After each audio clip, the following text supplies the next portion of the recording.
তোমাদের সকলকে স্বাগত জানাচ্ছি ক্যারিয়ার দিশারি একাডেমি ইউটিউব চ্যানেলে। আর আমি তোমাদের জ্যোতির্ময় স্যার, তোমাদের জীবন বিজ্ঞানের স্যার। আর আজকে আমি তোমাদের করাবো জীবন বিজ্ঞানের ABTA test paper solution page number 667। আজকে আমাদের পার্ট 6। আগের ভিডিওগুলো আপলোড হয়ে গেছে, তোমরা যদি না দেখে থাকো তাহলে অবশ্যই চ্যানেল ভিজিট করে দেখে নিও। তোমরা প্লে লিস্টেও পেয়ে যাবে। তার সাথে সাথে তোমাদেরকে কি করতে হবে, চ্যানেলটাকে সাবস্ক্রাইব করে দিতে হবে। আর পরবর্তী ভিডিওগুলো আমাদের সিডিএ 9-10 ইউটিউব চ্যানেলে চলে আসবে। সেটার লিঙ্ক আমি ডিসক্রিপশন বক্সে, কমেন্ট বক্সে দিয়ে রাখবো। সেখান থেকে তোমরা গিয়ে চ্যানেলটাকে সাবস্ক্রাইব করে রাখবে, কারণ আমাদের এই চ্যানেল থেকে এই ভিডিওগুলো খুবই এবার কম হতে থাকবে এবং ওই চ্যানেলে আমাদের ম্যাক্সিমাম ক্লাস 10-এর ভিডিওগুলো দেওয়া হবে। শুধু জীবন বিজ্ঞান না, আরো অনেক সাবজেক্ট আছে তোমাদের জন্য। আর আমি তোমাদের জীবন বিজ্ঞান নিয়ে কোনো টেনশন করতে দেবো না, কারণ জীবন বিজ্ঞানে আমি তোমাদের হাত ধরে নিয়েছি। তার মানে হচ্ছে যে তোমরা অনেক অনেক অনেক নাম্বার তুলতে পারবে। তোমাদের কি করতে হবে, ভিডিওগুলোকে লাইক করতে হবে, চ্যানেলটাকে শেয়ার করে রাখতে হবে, আর বন্ধুদের সাথে ভিডিওগুলোকে একটু করে শেয়ার করে দিতে হবে। ঠিক আছে, চলো আজকে আজকে আমরা শুরু করবো জীবন বিজ্ঞানে এবিটিকে পাতা নাম্বার 667। কারণ তোমাদের কমেন্টের এটার জন্য আমাদের রিকোয়েস্ট এসেছিল যে স্যার এই পাতাটা করিয়ে দিন। তো অবশ্যই আজকে আমি এই পাতাটা সলিউশন নিয়ে চলে এসেছি, তোমরা দেখতে থাকো। হ্যাঁ, আজকে আমার কাছে স্মার্ট বোর্ড নেই, তো এটাকে একটু অ্যাডজাস্ট করে নাও, আশা করছি তোমাদের ভালো লাগবে। Multiple choice question. কোন তথ্যটি সঠিক তোমাদেরকে লিখতে হবে এখানে। বলেছে কোন তথ্যটি সঠিক নয় বলেছে, তাই না? তাহলে দেখো, রসস্ফীতি চাপের পার্থক্যের জন্য প্রকরণ চলন হয়। দেখো, রসস্ফীতি চাপের পার্থক্যের জন্য, দেখো রসস্ফীতি চাপের পার্থক্যের জন্য হ্যাঁ প্রকরণ চলন হয়। আর একটা কি চলন হয় রসস্ফীতির জন্য চাপের মধ্যে? আর একটা, এই যে রসস্ফীতি রয়েছে এর সাথে আর একটা চলন সম্পর্ক আছে, যেটা হচ্ছে তোমাদের ন্যাস্টিক চলন। একটা চলন আর একটা আছে, সেটা হচ্ছে ন্যাস্টিক চলন। তাহলে রসস্ফীতি চাপের জন্য তোমাদের প্রকরণ চলন হচ্ছে আর ন্যাস্টিক চলন হচ্ছে, তাহলে অবশ্যই এই বাক্যটা ঠিক আছে। তারপর বলেছে স্পর্শজনিত উদ্দীপনায় লজ্জাপতির পাতা মুদে আসে। হ্যাঁ, অবশ্যই এই লজ্জাপতির পাতা তোমাদের কি চলন দেখতে পাও? তোমরা দেখতে পাও যে সিসমোন্যাস্টিক চলন। তোমরা দেখতে পাও সিসমোন্যাস্টিক চলন, তাই না? আচ্ছা, আর কি দেখতে পাও? উদ্দীপকের গতিপথের অভিমুখ অনুসারে ট্রপিক চলন হয়। দেখো, ট্রপিক চলন যদি আমরা ভালো করে বলি, তাহলে ট্রপিক চলনটা হচ্ছে একটা, যদি আমরা ট্রপিক চলনের ব্যাপারে একটু ভালো করে দেখি, ট্রপিক চলন হচ্ছে একটা দিক নির্ণীত চলন। উদ্দীপকের কি অনুসরণ করে? গতিপথ অনুসরণ করে। তাহলে ট্রপিক চলন হচ্ছে আমাদের এমন একটা চলন যে কিনা আমাদের উদ্দীপকের গতিপথ অনুসরণ করে চলছে। আচ্ছা, আর কি বলতে পারি? এই ট্রপিক চলনটা হচ্ছে এক ধরনের বক্র চলন, এক ধরনের বক্র চলন। যেমন ন্যাস্টিক চলন হচ্ছে এক ধরনের রসস্ফীতিজনিত চলন, সেরকম হচ্ছে একটা বক্র চলন, বা বলতে পারো তোমরা বৃদ্ধিজনিত চলন, এটাও তোমরা বলতে পারো। দেখো, এই উদ্দীপকের গতিপথ কিন্তু অনুসরণ করে ট্রপিক চলন, অবশ্যই করে। তাহলে এই বাক্যটাও কিন্তু তোমাদের সঠিক হয়ে গেল। তাহলে ভুল কোনটা রয়েছে দেখো, উদ্দীপকের তীব্রতা ও গতিপথ অনুসারে বক্র চলনকে ট্যাকটিক চলন বলে। ট্যাকটিক চলন মানেটা একটু ভুল আছে, তোমরা ঠিক করে নেবে। দেখো, যদি তুমি ট্যাকটিক চলনটাকে ভালো করে দেখো, এখানে ট্যাকটিক চলনটাকে ভালো করে দেখো, তাহলে এ কিন্তু আমাদের দুটো জিনিসকেই, তীব্রতাকে অনুসরণ করে, তার সাথে সাথে আমাদের গতিপথও অনুসরণ করে। কার গতিপথ কার তীব্রতা? আমাদের যে উদ্দীপক রয়েছে তার গতিপথ তার তীব্রতা। তাহলে দুটোকেই কিন্তু অনুসরণ করছে। তাহলে ভুল কোথায়? দেখো, এখানে ট্যাকটিক চলনকে বক্র চলন বলা হয়েছে, তাই না? ট্যাকটিক চলনকে বক্র চলন বলা হয়েছে। তাহলে ট্যাকটিক চলন কখনোই একটা বক্র চলন নয়। এই ট্যাকটিক চলন হচ্ছে একটা আমাদের সামগ্রিক চলন। ট্যাকটিক চলন হচ্ছে একটা আমাদের সামগ্রিক চলন। বোঝাতে পারলাম ব্যাপারটা? তাহলে এখানে কি হলো দেখো, এইটা হয়ে যাবে তোমাদের কারেক্ট অ্যান্সার। এইটা হয়ে যাবে কারেক্ট অ্যান্সার, যে উদ্দীপকের তীব্রতা ও গতিপথ অনুসারে বক্র চলনকে আমাদের ট্যাকটিক চলন বলে না, আমাদের সামগ্রিক চলন বলা হয়, তাই না? ট্যাকটিক হচ্ছে এক ধরনের সামগ্রিক চলন। চলো নেক্সট কোয়েশ্চেন। কোন জোটটি সঠিক নয়? ভালো করে বলো, কোন জোটটি সঠিক নয়? দেখো, অপরিণত ফলমোচন 2,4-D। দেখো, প্রথমেই তোমরা অ্যান্সার পেয়ে গেলে। এই যে 2,4-D রয়েছে, এই 2,4-Dটা কি হিসেবে ব্যবহার করা হয়? আগাছা নাশক হিসেবে ব্যবহার করা হয়। কি হিসেবে ব্যবহার করা হয়? আগাছা নাশক হিসেবে ব্যবহার করা হচ্ছে, তাই না? আগাছা নাশক হিসেবে ব্যবহার করা হচ্ছে। বেশ। আচ্ছা, তাহলে এইটা তোমাদের প্রথমে অ্যান্সার হয়ে গেল। দেখো, এই সঠিক নয় বলেছে। তা বাকি অপশনগুলো আমরা একটু দেখে নিচ্ছি, কারণ আমরা একটা টেস্ট পেপারে সমস্ত অপশনগুলোকে খুবই সুন্দরভাবে ক্লিয়ার করব। দেখো, সাইটোকাইনেসিস হচ্ছে কি? সাইটোকাইনিন, অবশ্যই সাইটোকাইনিন হবে।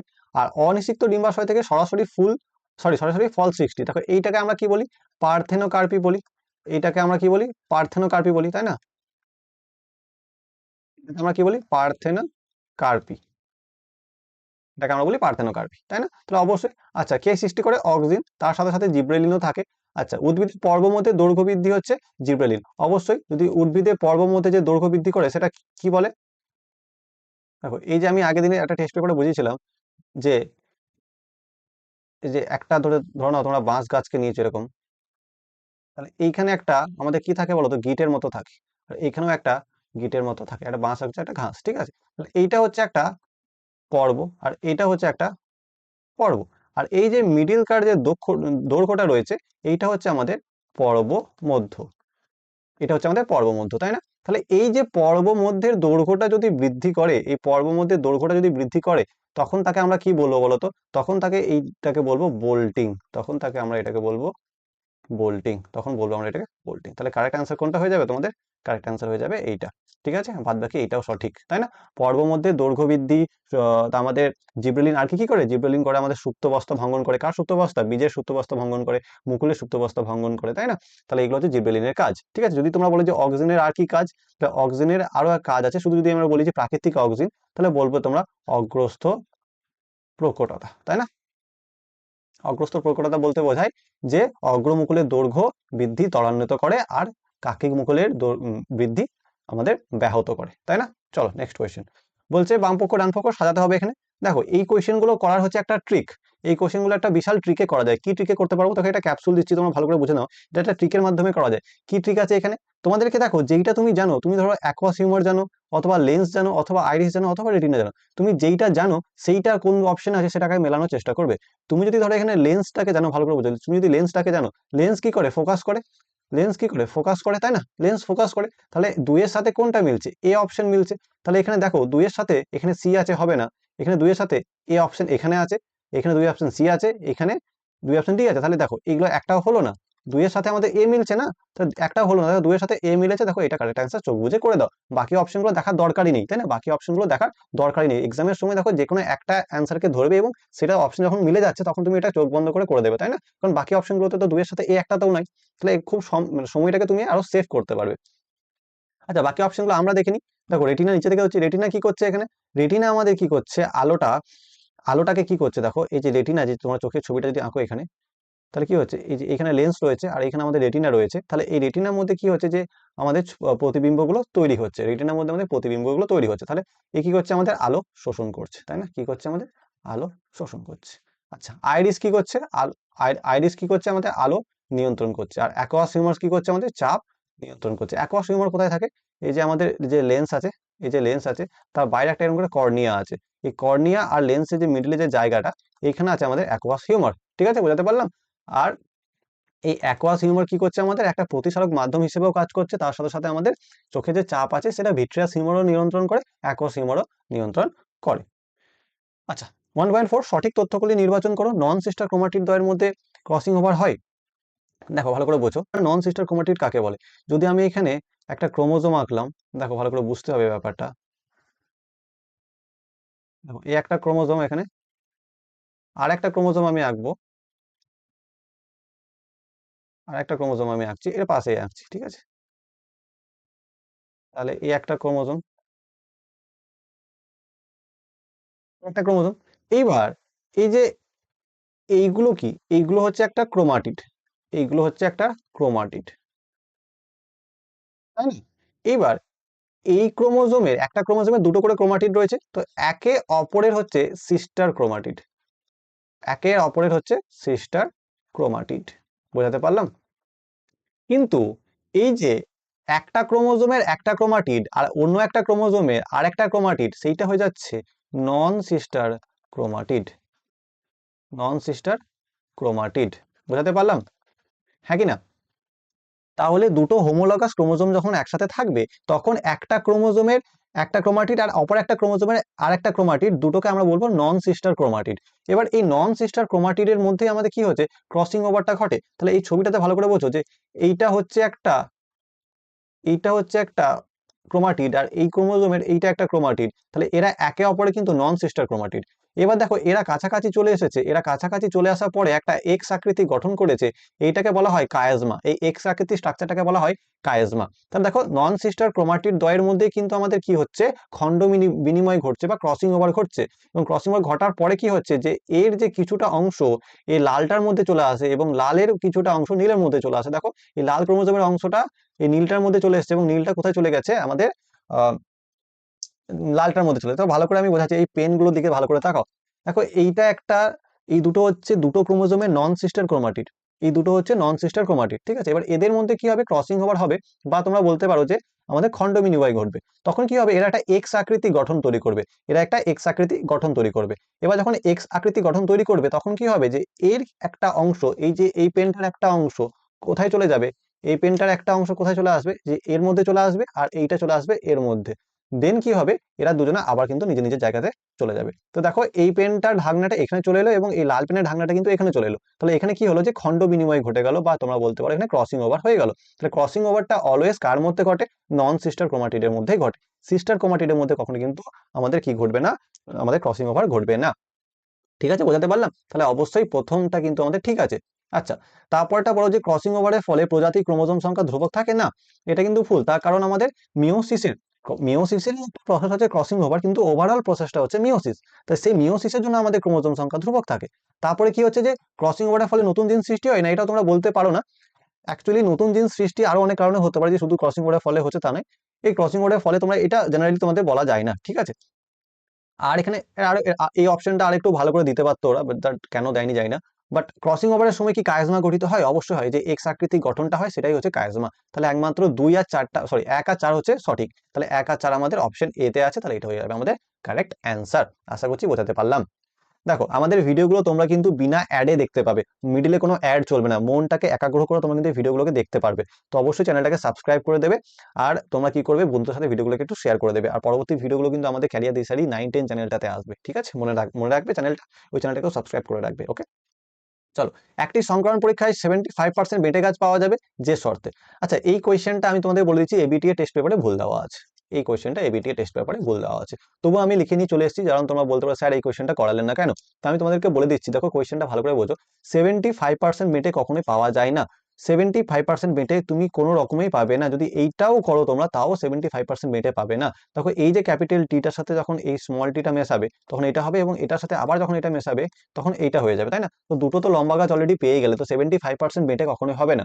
75% বেটের জায়গাতে যদি এটা না দিয়ে এখানে লম্বা বলতো, তখন কিন্তু এটার উত্তর হয়ে যেত, দেখো এইটা হয়ে যেত উত্তর। তখন কিন্তু এই ক্রসটা করলে তোমরা 75% লম্বা পেয়ে যেতে। তো মেবি প্রিন্ট মিস্টেক বা কিছু একটা হতে পারে, তোমাদের কিন্তু এই কোয়েশ্চেনটা এরা ভুল দিয়েছে, তো এটাকে স্কিপ করে যাও। চলো, মূল থেকে অস্থানিক মুকুল সৃষ্টি করতে সক্ষম। তাহলে মূল থেকে অস্থানিক মুকুল, দেখো ভালো করে বুঝছো, এখানে মূল বলতে কি পড়েছে, আমরা অস্থানিক অস্থানিক যেসব পড়েছি সেখানের মধ্যে কি কি পড়েছি, একটা কাণ্ড পড়েছি, পাতা পড়েছি, আর মূল পড়েছি, তাই না? তাহলে এই যে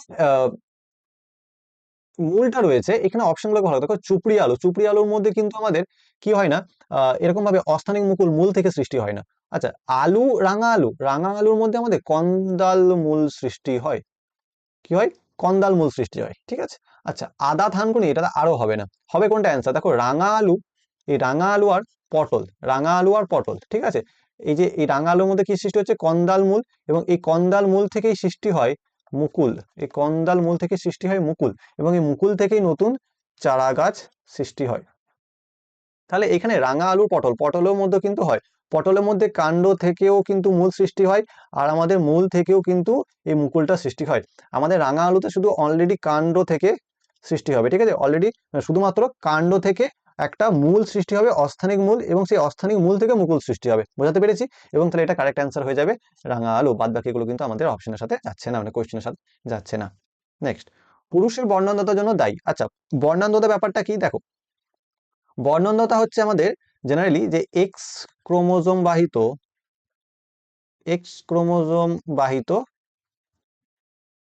প্রচ্ছন্ন রোগ, তাই না? এক্স ক্রোমোজোম বাহিত প্রচ্ছন্ন রোগ। আচ্ছা, এর যে প্রকট, এটাকে আমরা কি দিয়ে লিখি বলতো, সি প্লাস দিয়ে, আর এর যে প্রচ্ছন্ন জিন সেটাকে আমরা লিখি সি দিয়ে, তাই না? তাহলে যদি কোনো একটা মহিলাকে আমি লিখতে চাই এরকম ভাবে, তাহলে এ হয়ে যাবে স্বাভাবিক মহিলা, এ হয়ে যাবে স্বাভাবিক মহিলা।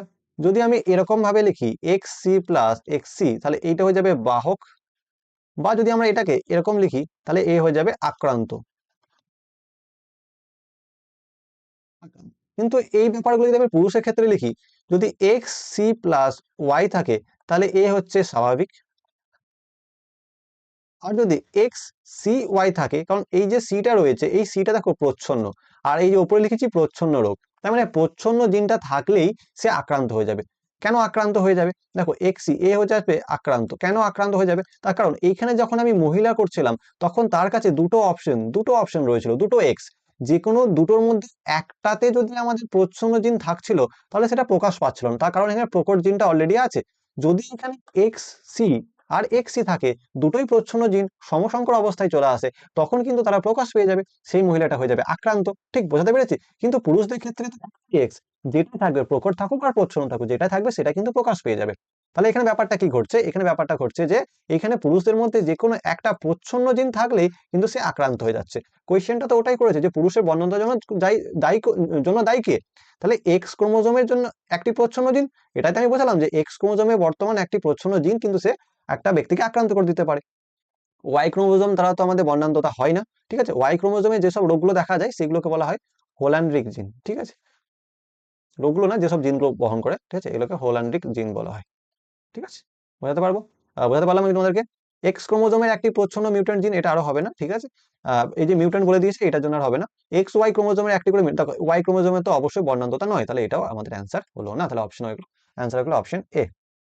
আচ্ছা, নিউক্লিক অ্যাসিড জীবন সৃষ্টির আদি সংগঠনটি হলো, আচ্ছা, নিউক্লিক অ্যাসিডে আমরা পড়েছিলাম, কোনটা পড়েছিলাম বলতো? প্রোটোসেল কথাটা, প্রোটোসেল, এটাই অ্যান্সার হওয়ার কথা ছিল, কিন্তু এখানে প্রোটোসেল কোথাও দেখতে পাচ্ছ না। প্রোটোবায়ন্ট দেখতে পাচ্ছ, মাইক্রোস্ফিয়ার দেখতে পাচ্ছ, কোয়াসারভেট দেখতে পাচ্ছ, আর হট ডাইলুট সুপ দেখতে পাচ্ছ। আচ্ছা, বলে রাখি এই প্রোটোসেলই হচ্ছে আমাদের প্রোটোবায়ন্ট, এই প্রোটোসেলই হচ্ছে আমাদের প্রোটোবায়ন্ট, ঠিক আছে? তাহলে অ্যান্সার হয়ে যাবে প্রোটোবায়ন্ট। আচ্ছা, এবার যদি তোমাদের কোয়েশ্চেন দেয় মাইক্রোস্ফিয়ার, মাইক্রোস্ফিয়ার কে বলেছিল? Sydney Fox. মাইক্রোস্ফিয়ার কে বলেছিল? Sydney Fox. আচ্ছা, হট ডাইলুট সুপ কে?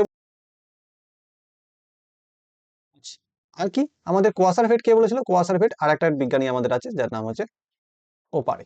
তাহলে কোয়াসারভেট বলেছিল আমাদের ওপারিন, আর আমাদের হট ডাইলুট সুপ বলেছিল হ্যালডেন। ঠিক আছে, বোঝাতে পারলাম? চলো নেক্সট কোয়েশ্চেন, যে পায়রার কোন অঙ্গ দেহ হালকা করার জন্য উপস্থিত? দেখো, পায়রার মধ্যে এমন কোন অঙ্গ আছে যে সেটা তার দেহকে আরো হালকা করে? কোন অঙ্গ এমন আছে? সেটা হচ্ছে, দেখো, ফুসফুসের অতিরিক্ত বায়ুথলি, না বাম ডিম্বাশয়, না দাঁত, না মূত্রাশয়? ভালো করে বোঝো, এইটা হচ্ছে আমাদের একদম কারেক্ট অ্যান্সার, যেটা হয়ে যাবে যে ফুসফুসের অতিরিক্ত বায়ুথলি। কটা বায়ুথলি আছে? 9টি প্রধান, আর আমাদের আরো 4টি আছে যেটা হচ্ছে আমাদের অপ্রধান। ঠিক আছে, 9টি প্রধান, 4টি অপ্রধান। এবার এই 9টার মধ্যেই বলে দেবে যে কটা যুগ্ম কটা অযুগ্ম। ঠিক আছে, এর মধ্যে 4টি হচ্ছে অযুগ্ম, সরি 4টি হচ্ছে আমাদের যুগ্ম। ঠিক আছে, 4টি হচ্ছে আমাদের যুগ্ম। বুঝতে পারলাম? 4টি যুগ্ম, 1টি অযুগ্ম, তাহলে হয়ে গেল 9টি প্রধান এবং 4টি অপ্রধান। কি আছে? বায়ুথলি, যা কিনা পায়রার দেহকে হালকা করছে। এগুলো কিন্তু অনুপস্থিত থাকে, বাম ডিম্বাশয়ে অনুপস্থিত থাকে। ঠিক আছে, তাহলে পায়রার বায়ুথলি পায়রাকে আকাশে ওড়ার জন্য কিন্তু কি করছে? আরো শরীরকে হালকা করে দিচ্ছে। ঠিক আছে, এই যে ছবিগুলো দেখে নাও, এখানে দেখো 1 2 3 4 5 6 7 8 9। ঠিক আছে, প্রধানগুলো এখানে দেওয়া আছে, জাস্ট ছবিটা দেওয়া আছে, তোমরা দেখে নেবে, লেভেলগুলো দেখতে হবে না, ওগুলো ইংলিশে করা আছে। নেক্সট কোয়েশ্চেন, বায়ুতে N2 এবং O2 বা N2 এবং, আচ্ছা এখানে ও দিয়েছে, এখানে O2 দিলেও পারতো না। O2 গ্যাস যুক্ত হয় যার প্রভাবে। দেখো এইখানে জাস্ট বলেছে যে N2O2 যুক্ত হয় কিসের জন্য বা কার প্রভাবে যুক্ত হয়? অপশন পড়ো, বজ্রপাত, নাকি বৃষ্টিপাত বজ্রপাত, নাকি ইউভি রশ্মি, না সবকটি। দেখো, বৃষ্টিপাতের জন্য তো N2 আর O2 যুক্ত হবে না, তাই না? বৃষ্টিপাতের জন্য তো হবে না, তাহলে কার জন্য হবে? দেখো, বজ্রপাত হতে পারে, একমাত্র বজ্রপাতই হতে পারে, তার জন্য N2 আর O2 যুক্ত হবে। ইউভি রশ্মির জন্য হবে না, সবকটি তো আরো হবে না, তার মানে একমাত্র অ্যান্সার হয়ে গেল বজ্রপাত, যার জন্য কিন্তু আমাদের N2 আর O2 বা নাইট্রোজেন এবং অক্সিজেন একসাথে যুক্ত হয়। ঠিক আছে, মানে বাকি পরের অপশনগুলো তোমাদেরকে জিজ্ঞাসা করেনি কোয়েশ্চেনে, জাস্ট বলেছে যে N2O2 যুক্ত হয় কিভাবে। ঠিক আছে, এটা হচ্ছে আমাদের নাইট্রিফিকেশনের একটা ধাপ, প্রথম ধাপটা। ঠিক আছে, প্রাকৃতিক উপায় কিভাবে নাইট্রোজেন আমাদের মাটির মধ্যে আসে সেটা বলেছিল। আচ্ছা, নেক্সট কোয়েশ্চেন, কোনটিতে কেবল অনুমতিক্রমে গবেষণার জন্য প্রবেশ করা যায়? আচ্ছা দেখো, সংরক্ষিত বন মানে হচ্ছে রিজার্ভ ফরেস্ট, বায়োস্ফিয়ার রিজার্ভ, নাকি জাতীয় উদ্যান, নাকি অভয়ারণ্য?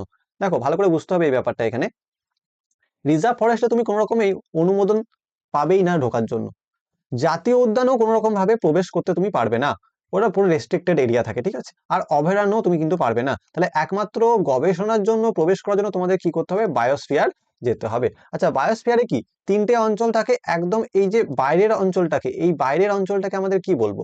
দেখো, 3টে অঞ্চল, এই যে একদম যে ভেতরে যে সবুজ অঞ্চলটা রয়েছে এইটাকে আমরা বলবো কোর অঞ্চল, এটাকে আমরা বলবো কোর এরিয়া। ঠিক আছে, বোঝাতে পারলাম? আচ্ছা, তার যে বাইরেরটা তাকে আমরা বলবো বাফার এরিয়া, তার যে বাইরেটা সেটাকে আমরা বলবো বাফার এরিয়া। একদম একদম বাইরেটাকে বলবো আমরা ট্রানজিশন এরিয়া, একদম বাইরেটাকে বলবো আমরা ট্রানজিশন এরিয়া। দেখো এখানে লেখা আছে core area, buffer area, transition area. এবার দেখো এখানে যে ছোট ছোট ঘরের চিহ্নগুলো রয়েছে, তার মানে এইখানে এই যে এই জায়গাগুলোতে মানে ট্রানজিশন এরিয়াতে তুমি ঘর করে বসবাস করতে, বা স্থানীয়রা ঘর করে বসবাস করতে পারবে, বা চাষাবাদ এসবগুলো করতে পারে। তুমি যে পিকনিক বক্স বা যে পিকনিক ফিকনিক করে চলে আসতে পারবে, ঠিক আছে? জাস্ট কথার কথা বলছি। কিন্তু এই যে বাফার সরি কোর অঞ্চলে এইসব কিছুই করা যাবে না, কারোরই অনুমতি নেই ওখানে প্রবেশ করার জন্য। কিন্তু এই যে বাফার অঞ্চল রয়েছে, এই বাফার অঞ্চলটাতে তুমি কিন্তু যেতে পারো, গবেষণা এগুলো করতে পারো, ঠিক আছে?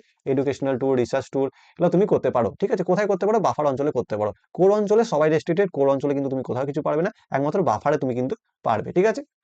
আর বাকি ট্রানজেকশন এরিয়াতে চাষাবাদ হতে পারে, মানুষজন বসবাস করতে পারে, ঠিক আছে? এগুলো সব হতে পারে, ঠিক আছে? চলো নেক্সট কোয়েশ্চেন। যে সংস্থাটি তৈরি হয়েছিল যার উদ্যোগে? আচ্ছা, জেএফএম হচ্ছে আমাদের জয়েন্ট ফরেস্ট ম্যানেজমেন্ট। জেএফএম মানে হচ্ছে জয়েন্ট ফরেস্ট ম্যানেজমেন্ট, তাই না? তাহলে এটা কোথায় তৈরি হয়েছিল বলতো? তোমাদের মেদিনীপুরের আড়াবাড়ি জঙ্গলে, তাই না? মেদিনীপুরের আড়াবাড়ি জঙ্গলে কি জঙ্গল ছিল? শাল ছিল, শাল গাছ ছিল, তাই না? আচ্ছা, তখন কে চেয়ারম্যান ছিল? আমাদের A.K. ব্যানার্জি, ঠিক আছে? এবার এটা কে তৈরি করেছিল বলতো?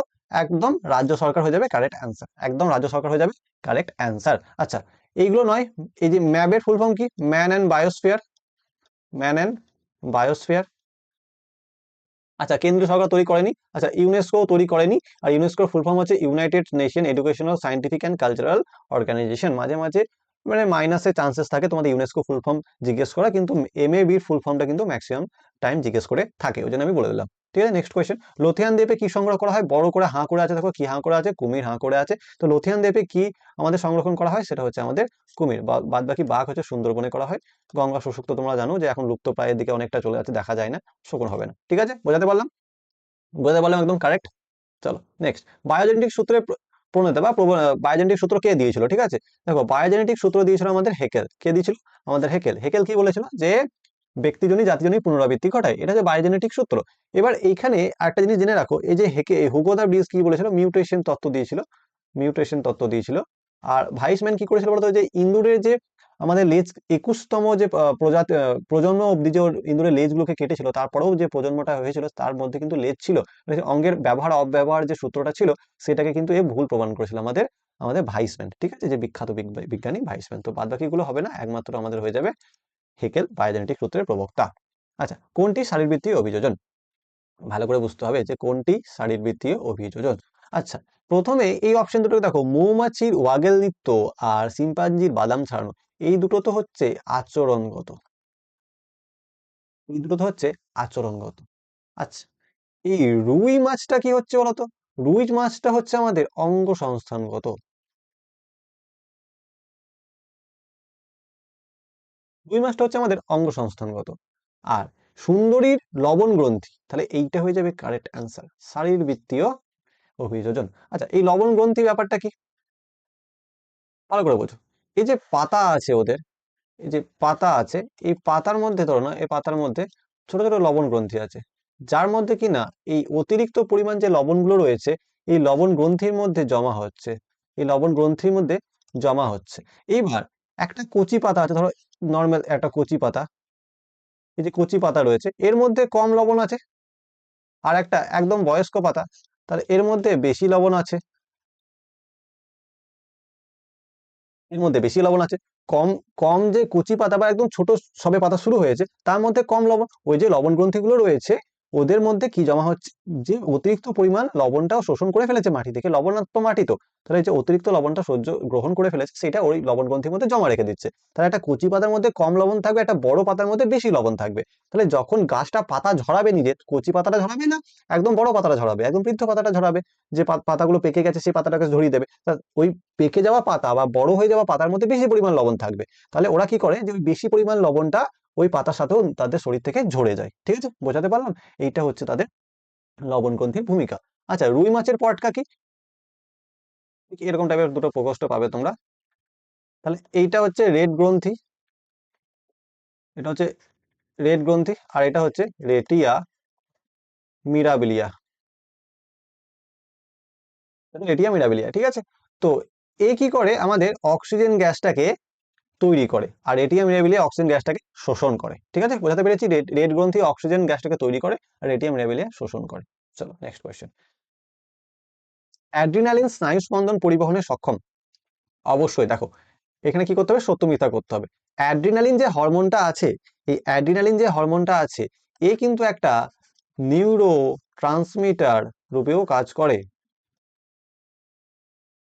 এ কি করে, একটা নিউরো ট্রান্সমিটার রূপেও কিন্তু কাজ করছে। যে অ্যাড্রিনালিন হরমোনটা রয়েছে, ও একটা হরমোন। কি হরমোন, আপদকালীন হরমোন। ও হৃদস্পন্দনের ক্রিয়াটাকে বাড়ায়, কিন্তু তার সাথে সাথে ও স্নায়ু স্পন্দন করতেও কিন্তু সক্ষম। তাহলে অ্যাড্রিনালিন স্নায়ু স্পন্দন পরিবহনেও সক্ষম, একটা নিউরো ট্রান্সমিটারেরও কাজ রয়েছে, তার সাথে সাথে তোমাদের আমাদের হরমোনেরও কাজ রয়েছে, তাহলে এটা অবশ্যই সত্য হয়ে যাবে। আচ্ছা, যদি বলে অ্যাড্রিনালিনের সাথে সাথে আর একটা নিউরো ট্রান্সমিটারের নাম লেখো, তাহলে তোমরা লিখবে অ্যাসিটাইল কোলিন। কি লিখবে, অ্যাসিটাইল কোলিন। আচ্ছা, জেনেটিক কাউন্সেলিং এর দ্বারা বংশগত রোগ নিরাময় করা হয়। হ্যাঁ, অবশ্যই হয়। জেনেটিক কাউন্সেলিং তো তৈরি হয়েছে ওটার জন্য, যে কোনো একটা প্রচ্ছন্ন জিন যদি কারোর মধ্যে লুকিয়ে থাকে, সেটা যদি প্রকাশ না পায়, তুমি তো বুঝতে পারবে না ওর মধ্যে কোনো প্রচ্ছন্ন রোগ লুকিয়ে আছে। জেনেটিক কাউন্সেলিং করলে কিন্তু থ্যালাসেমিয়া বা বিভিন্ন যে আমাদের প্রচ্ছন্ন রোগগুলো রয়েছে, সেইগুলো জানতে পারা যায়, এবং পরবর্তী প্রজন্মের জন্য সুস্থ সন্তান লাভের একটা রাস্তা তৈরি করে দেওয়া হয়। ঠিক আছে, বোঝাতে পারলো, তাহলে অবশ্যই এটা সঠিক হয়ে যাবে। আচ্ছা, যৌন জনন ছাড়া কি প্রকরণ সৃষ্টি হতে পারে না? দেখো ভালো করে বুঝছো, এটা হচ্ছে আমাদের ভুল। যৌন জনন ছাড়াও কিন্তু প্রকরণ সৃষ্টি হয়। কোথায় প্রকরণ সৃষ্টি হয়, মিউটেশন দিয়েও আমরা কিন্তু প্রকরণ সৃষ্টি করতে পারি, ক্রসিং ওভার দিয়েও কিন্তু আমরা প্রকরণ সৃষ্টি করতে পারি। আচ্ছা, এখানে ওই ব্যাপারটাই বলছে, ক্রসিং ওভারও হচ্ছে আমাদের একটা যৌন জননের একটা পদ্ধতি, কারণ মিওসিস দিয়ে তাদের গ্যামিটটা তৈরি হচ্ছে। আর মিওসিস কোথায় হবে, গ্যামিট তৈরিতেই হবে, এবং এই যে গ্যামিটটা তৈরি হচ্ছে কিসের জন্য, যৌন জননের জন্যই হচ্ছে। বাট তোমার মিউটেশনের জন্যও কিন্তু আমাদের কি হচ্ছে, প্রকরণ সৃষ্টি হতে পারে, তো এটা ভুল হয়ে যাবে। আচ্ছা, দেহকোষে সেক্স ক্রোমোসোম থাকে না। যদি আমরা আমাদের একটা দেহকোষকে বলি, একটা দেহকোষকে যদি বলি, তাহলে কি হবে, 2n।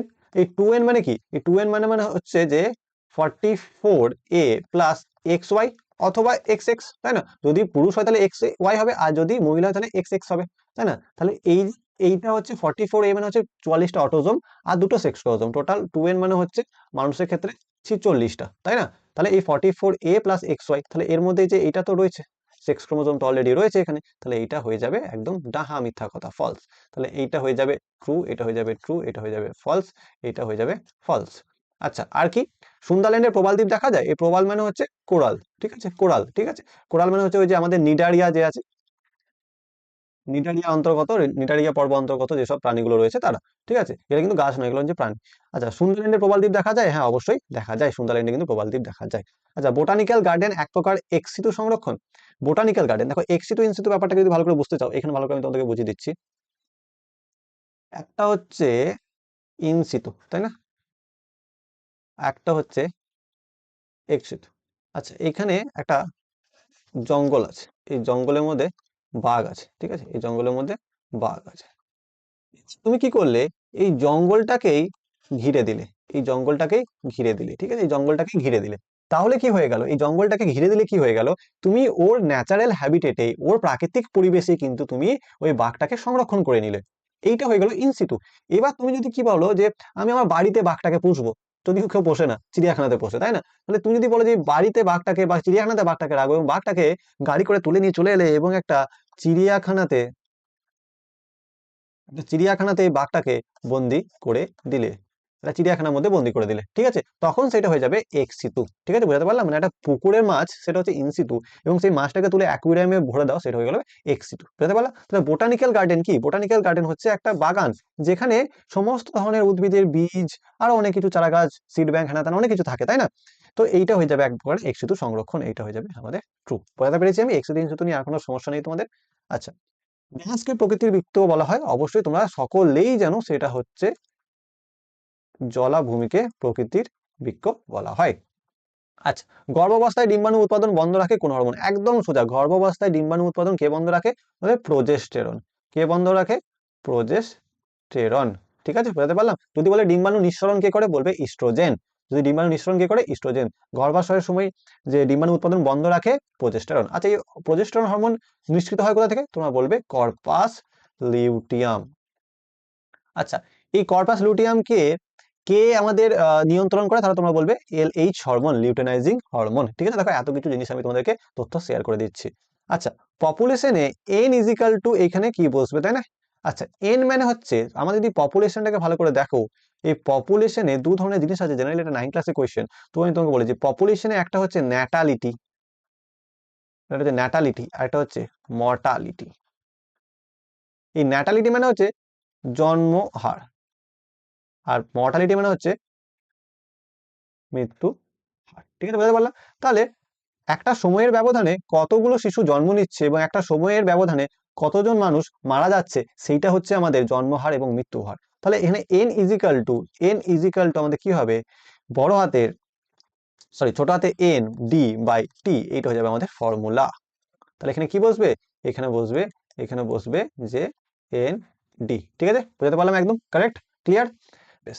আচ্ছা, একটি উদ্ভিদের দুটি ফুলের মধ্যে পরাগযোগকে কি বলে? আমি আগের দিন তোমাদেরকে বুঝিয়েছিলাম যে দেখো এইখানে একটা ফুল গাছ আছে, এখানে একটা ফুল গাছ আছে, এবং এখানে আরেকটা ফুল গাছ আছে, একটা অন্য রং নিয়ে নিই আমি। দেখো, এবার ঠিক এই ফুলের মধ্যে, এই ফুলেই যদি তোমাদের আমাদের পরাগরেণুটা ট্রান্সফার হয়, তখন তাকে এটাকে বলা হয় অটোগ্যামি। আবার ঠিক একই গাছের একটা ফুল থেকে অন্য ফুলে হলে তাকে আমরা বলবো গেইটেনোগ্যামি। কিন্তু একটা গাছের একটা ফুল থেকে অন্য গাছের আরেকটা ফুলে যদি আমাদের হয়, তখন তাকে আমরা বলবো অ্যালোগ্যামি। আচ্ছা, এই অ্যালোগ্যামিটাকে জেনোগ্যামি বলা হয়, আর এইটাকে ইতর পরাগযোগ বলা হয়। আচ্ছা, এই অটোগামী আর গেইটনগামী দুটোকেই কিন্তু স্বপরাগযোগ বলা হয়। ঠিক আছে, অটোগামী এবং গেইটনগামী দুটোকেই স্বপরাগযোগ বলা হয়। তাহলে এখানে কোন কন্ডিশনটা মিলছে, একই উদ্ভিদের দুটি ফুল, এই উদ্ভিদ এই ফুল থেকে এই ফুল। ঠিক আছে, তাহলে এটা হয়ে গেল আমাদের গেইটেনোগ্যামি। বোঝাতে পেরেছি একদম? আচ্ছা, 0°C নিচে সংরক্ষণকে কি বলা হয়? ক্রায়ো সংরক্ষণ। আচ্ছা, ক্রায়ো সংরক্ষণে কত ডিগ্রি টেম্পারেচার রাখে? -196°C। কিসের? নাইট্রোজেনের। ঠিক আছে, বোঝাতে পারলাম? আচ্ছা, চলো। ড্যাশ প্রোটিন বেনতন্তু গঠন করে? কোন প্রোটিন গঠন করে? টিবিউলিন। কোন প্রোটিন গঠন করে? টিবিউলিন। ঠিক আছে, বোঝাতে পেরেছি? টিবিউলিন প্রোটিন কিন্তু বেনতন্তু গঠন করে। আচ্ছা, এখানে যদি বলে যে কোন অঙ্গাণু বেনতন্তু গঠন করে, তাহলে তোমরা একটা জিনিস লিখবে, এখানে আমি একদম নিচে নিয়ে চলে আসছি এটাকে। তাহলে একটা হচ্ছে যে তোমাদের প্রাণী, আচ্ছা, একটা হচ্ছে যে তোমাদের প্রাণী, প্রাণীতে বেনতন্তুকে গঠন করে তোমাদের বলবে সেন্ট্রোজোম। আর যদি বলে উদ্ভিদ, উদ্ভিদের মধ্যে কে গঠন করে, তা তোমরা বলে মাইক্রোটিবিউল বা অনুনালিকা। ঠিক আছে, এবার তোমরা আমাকে যদি এই ভিডিওটা তোমরা এখনো দিকেও দেখছো, তাহলে তোমরা আমাকে হোমওয়ার্কে বলবে যে কোনটা অ্যাস্ট্রাল রশ্মি আর কোনটা অ্যানাস্ট্রাল রশ্মি, কোনটা অ্যাস্ট্রাল রশ্মি কোনটা অ্যানাস্ট্রাল রশ্মি। ঠিক আছে, প্রাণীতে অ্যাস্ট্রাল না অ্যানাস্ট্রাল, না উদ্ভিদে অ্যাস্ট্রাল অ্যানাস্ট্রাল, এইটা তোমরা আমাকে হোমওয়ার্কে কমেন্টে জানাবে। ঠিক আছে, চলো। এবার স্তম্ভ মিলতে হবে আমাদেরকে। দেখো, প্রোটোনোপিয়া, প্রোটোনোপিয়া হচ্ছে লাল বর্ণান্ধতা, প্রোটোনোপিয়া হচ্ছে লাল বর্ণান্ধতা। তাহলে একদম নিচে চলে এসো 2.13। আচ্ছা, ভ্রূণের খাদ্য, এই ভ্রূণের খাদ্যকে, ভ্রূণের খাদ্য হচ্ছে শস্য। আমি একটু পরে বোঝাচ্ছি। ঠিক আছে, দেখো এটা হচ্ছে শস্য। আচ্ছা, ক্রিস ক্রস উত্তরাধিকার, ক্রিস ক্রস উত্তরাধিকার কোথায় দেখা যায়? এক্স লিঙ্ক যেসব রোগগুলো আছে, এক্স ক্রোমোজোম বাহিত যেসব রোগগুলো আছে, সেগুলোকে সব কিন্তু ক্রিস ক্রস উত্তরাধিকার দেখা যায়। তার মানে এটা হয়ে যাচ্ছে, এটা হয়ে যাচ্ছে 2.15। আচ্ছা, পাইজেনেটিক সূত্র এখনই বললাম যে হেকেল দিয়েছে, তার মানে 2.16। আচ্ছা, রেড পান্ডা কোথায় করা হয়? রেড পান্ডা হয়ে যায় আমাদের সিকিমে। ঠিক আছে, রেড পান্ডা হয়ে যায় আমাদের সিকিমে, আমাদের যে পূর্ব হিমালয়ের হটস্পটটা আছে ওর মধ্যে আসে। ঠিক আছে, রেড পান্ডা। আর কোথায় করা হয়? আমাদের পশ্চিমবঙ্গের সিঙ্গালীলাতেও করা হয়। আচ্ছা, বৃদ্ধির কোষীয় বিভেদন দশা কোথায় হচ্ছে? অঙ্গ কলা তন্ত্র গঠন, এখানে হচ্ছে 2.18। আচ্ছা, বোঝো এখানে এই যে আমাদের ভ্রূণের খাদ্য ব্যাপারটাকে আমি একটু বলে দিচ্ছি এখানে। এই যে নর্মাল যখন একটা, এখানে তিনটে কোষ থাকে, এই তিনটে কোষটাকে বলা হয় প্রতিপাদ কোষ, আর এইখানে দুটো কোষ থাকে, এটাকে বলা হয় আমাদের নির্ণীত নিউক্লিয়াস। এইখানে এরকম ভাবে বড় বড় তিনটে কোষ থাকে, এই দুটোকে বলা হয় আমাদের সিনার্জিডস, অথবা তোমাদের বলা হয় সহকারী কোষ, আর এইটাকে বলা হয় এক্স বা ডিম্বাণু। এবার যখন এবার যখন দুটো মেল গ্যামিট আসে, তখন একটা এর সাথে ফিউশন হয়ে যায়, এবং এটা হয়ে যায় তোমাদের 2n, যেটাকে বলবো আমরা ডিপ্লয়েড। ঠিক আছে, আরেকটা এসে এই যে এখান থেকে আরেকটা আসে এর সাথে ফিউজ হয়ে যায় এবং এটাকে করে দেয় 3n, এবং এটাকে আমরা বলবো শস্য নিউক্লিয়াস। এবং এই যে এইটা তৈরি হলো 2n, এটাকে জাইগোট বলা হয়, এবং এই জাইগোটটাই তৈরি করছে ভ্রূণ, এবং এই এই জাইগোটটা কি তৈরি করছে?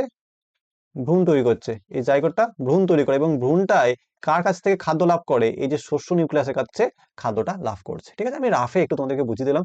তোমার যদি ডিটেলস ক্লাস দরকার হয় তাহলে অবশ্যই তোমরা কমেন্টে জানাবে, আমি তোমাদের এটা নিয়েও ডিটেলস ক্লাস নিয়ে চলে আসবো, কোনো অসুবিধা নেই। ঠিক আছে, আচ্ছা এবার একটু বলে দিই এখানে যে ক্রিস ক্রস উত্তরাধিকারটা কি জন্য বলছে ক্রিস ক্রস উত্তরাধিকার। তার কারণ যেসব এক্স ক্রোমোজোম বাহিত যেসব রোগগুলো হয় সেটা বাবার কাছ থেকে অলওয়েজ মেয়ের কাছে যায়, এবং মেয়ের কাছ থেকে কার কাছে যাবে? এই যে এই মেয়েটার যখন বিয়ে হবে তার যে পুত্র তার মধ্যে যাবে। ঠিক আছে, বোঝাতে পারলাম? তাহলে এক দেখো এইটা কার মধ্যে? মেলের মধ্যে ছিল, দেন ফিমেলের মধ্যে, দেন আবার মেলের মধ্যে। তো কি হচ্ছে, বাবার কাছ থেকে কার যাচ্ছে? মেয়ের, এবং মেয়ের কাছ থেকে কার যাচ্ছে? পুত্র। ঠিক আছে, তো অলওয়েজ আবার সেরম সেরম হিসেবে দেখতে গেলে মায়ের কাছ থেকে অলওয়েজ কার আসবে? মায়ের কাছ থেকে আসবে, পুত্রর মধ্যে আসবে, এবং পুত্র কাছ থেকে তারপরে আবার তার কন্যার মধ্যে চলে যাবে। অলওয়েজ অপোজিট আমাদের সেক্সের মধ্যে যায়, এই জন্য এটাকে ক্রিস ক্রস উত্তরাধিকার বলা হয়। ঠিক আছে, মানে বাবার কাছে কোনো রোগ আছে সেটা কখনোই আবার পুত্রের মধ্যে আসবে না, বাবার কাছ থেকে অলওয়েজ কন্যার মধ্যে যাবে সেটা। ঠিক আছে, চলো। আচ্ছা, এখানে বলতে হবে যে চারটের মধ্যে যে কোনো একটার মধ্যে অন্তর্গত, তাই না? তাহলে এই প্রকরণ, পুনর্সংযুক্তি, অভিব্যক্তি, প্রাকৃতিক নির্বাচন, এগুলো সব কিন্তু হচ্ছে আমাদের অভিব্যক্তির অন্তর্গত, সবগুলো হচ্ছে আমাদের অভিব্যক্তির অন্তর্গত। প্রাকৃতিক নির্বাচন কে বলেছিল? ডারউইন, তাই না? কে বলেছিল? ডারউইন। ঠিক আছে, ব্যাস। আচ্ছা, গুরু মস্তিষ্ক, কর্পাস ক্যালোসাম আর সেরিব্লাম কি হবে?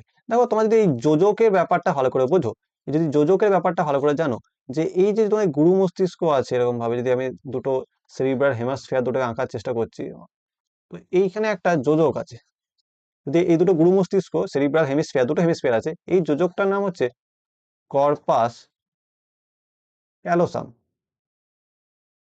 সেম সেরিব্লামেরও এরকম দুটো যোজক, একটা যোজক আছে, যে যোজকটার নাম হচ্ছে ভার্মিস। সেটা হচ্ছে ভার্মিস। তাহলে এই যে যোজক কথাটা আমি বললাম, যোজকটা দু ধরনের আছে, তাই না? এই যোজকটা আছে দু ধরনের। কি কি? একটা আছে আমাদের কর্পাস ক্যালোসাম, আর একটা আছে আমাদের ভার্মিস। আচ্ছা, কর্পাস ক্যালোসামটা কে করছে? আমাদের গুরু মস্তিষ্কটাকে দূরে রাখছে। আর ভার্মিসটা কি করছে? ভার্মিসটা আমাদের আমাদের লঘু মস্তিষ্ক। ঠিক আছে,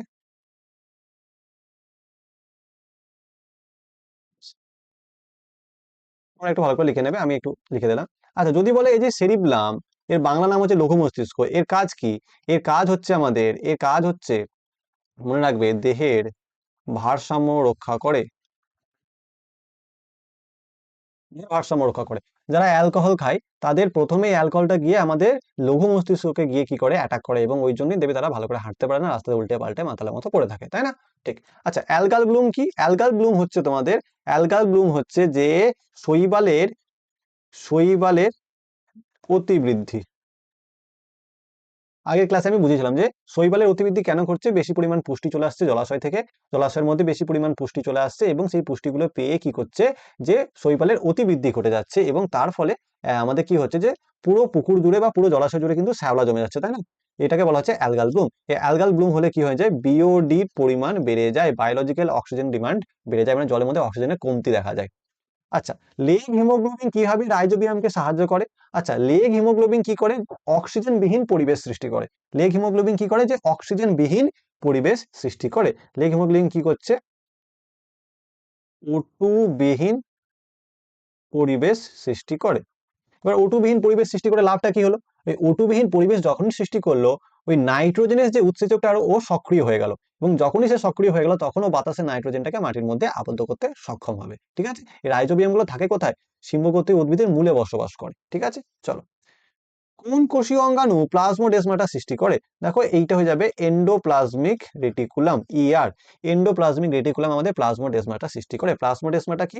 যখন দুটো উদ্ভিদ কোষটাকে তুমি আঁকবে এরকম ভাবে, দুটো ধরো উদ্ভিদ কোষ এখানে আছে, এবং এর মিডিলে জাংশনটা হয় সেটাকে প্লাজমোডেসমাটা বলা হয়। এটা তৈরি করছে আমাদের ইআর, এটা কে তৈরি করছে? আমাদের ইআর তৈরি করছে। ঠিক আছে, আচ্ছা, অ্যাসিড বৃষ্টির উপযোগিতা। আমরা সবসময় পড়ে এসেছি যে অ্যাসিড বৃষ্টির ক্ষতিকর প্রভাব। এই অ্যাসিড বৃষ্টির উপযোগিতা কি হবে সেইটা তোমরা আমাকে কমেন্টে জানাবে। যে জানাবে তার জন্য পরের ভিডিওতে একটা সারপ্রাইজ থাকবে, ঠিক আছে? তাহলে এইটা তোমরা আমাকে কমেন্টে জানাবে যে অ্যাসিড বৃষ্টির উপযোগিতা কি। ভালো করে বই খুঁজবে, ঘাঁটবে, রিসার্চ করবে, আমাকে বলবে। আচ্ছা, রিচমন্ড ল্যাং প্রভাব কি? বারবার বলেছি যে সাইটোকাইনিন হরমোনের জন্য যে বেশি দিন অবধি পাতাটা সতেজ রাখা, বার্ধক্য বিলম্বিত করা, এটাকে বলা হয় রিচমন্ড ল্যাং প্রভাব, ঠিক আছে?